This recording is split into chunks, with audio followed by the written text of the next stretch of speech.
Just a friendly reminder, this year is the year of the snake. And this is Amiah Sunday.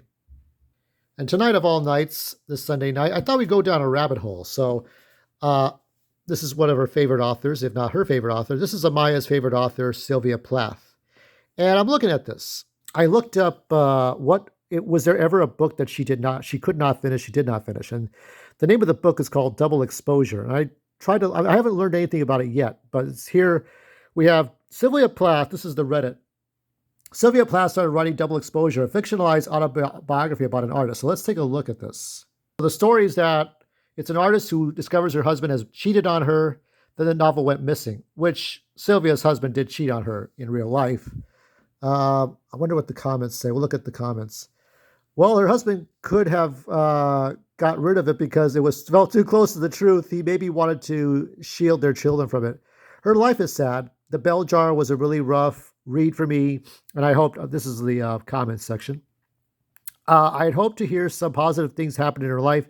She did get married and have children, but I've never really escaped the shadow of the bell jar, and it came back to claim her. That's one opinion. The article states that her husband did burn at least one of the journals, so it's not far-fetched that he also burned the manuscript, especially since it was based on his affair. So this is total rumor and speculation, but my grandmother, and it was her shrink, and always contended that Hughes killed her and staged the suicide when she threatened to leave him. So there's a whole bunch of this is the rabbit hole stuff here. Here's another comment. I still cannot believe he had the nerve of destroying her last diary. Can you believe how much she must have written there?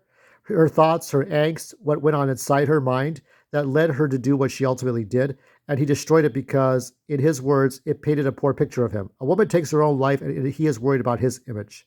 Just goes to show what kind of man he must have been. Even though he did, eventually do the right thing and put up her poetry. So from the daughter, her forward, from her narrative here. So the daughter speaks in this book here about the Ariel and the other poems. So hearing from the daughter, the husband didn't say much. I wouldn't jump to the conclusion that those diaries and the unfinished novel are actually destroyed. Here's an interesting article. Okay, let's look at this article here. Okay, there's a lot here.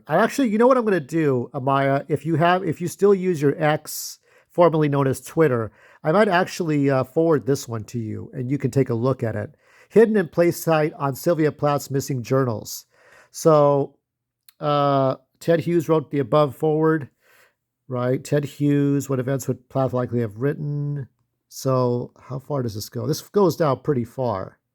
So I can review this later, and you can read it for yourself. This is Plath's various writings. Okay. This is a whole thing that I have to look at later on that will show more detail about why Double Exposure was not exposed to the public. But these are notes. These are like sort of behind the scenes commentary on what she had written. Plath profiles, Hughes revelation, Ted Hughes. Okay. So these are notes that go along with this stuff. Okay, so Plath profiles. Okay.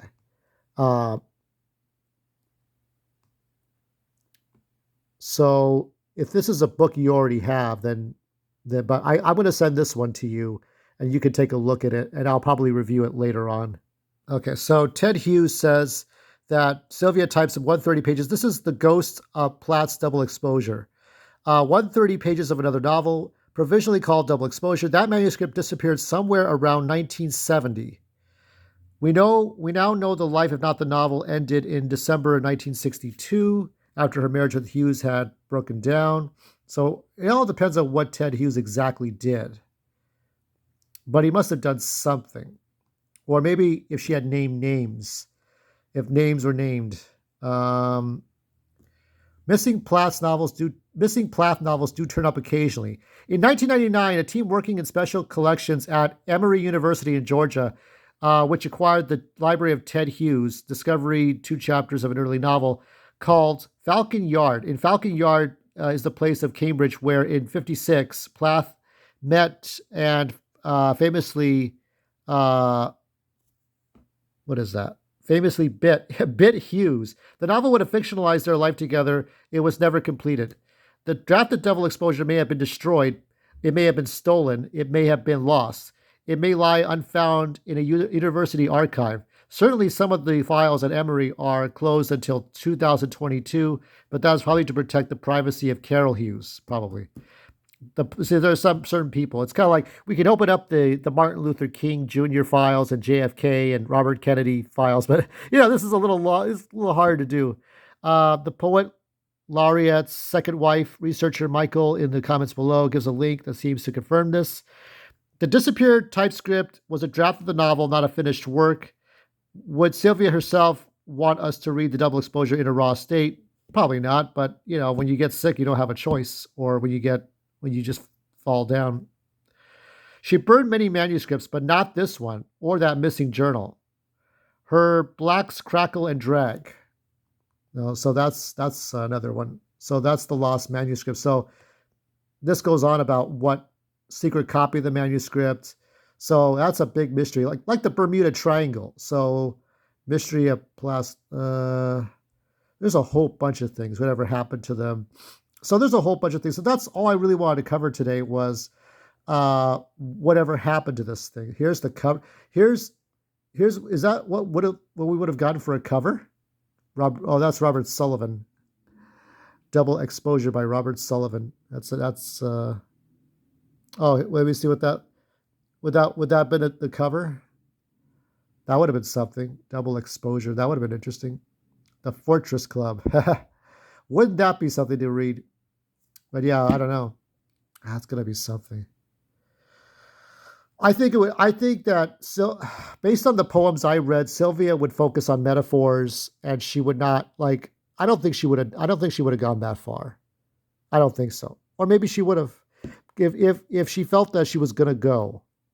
If you were to name names, who would go after you? You die.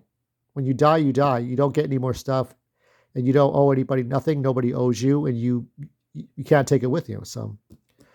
Well, that's it. So it's kind of a grim one, but I really wanted to do this for you. So I'll send this one to you. This will go to X.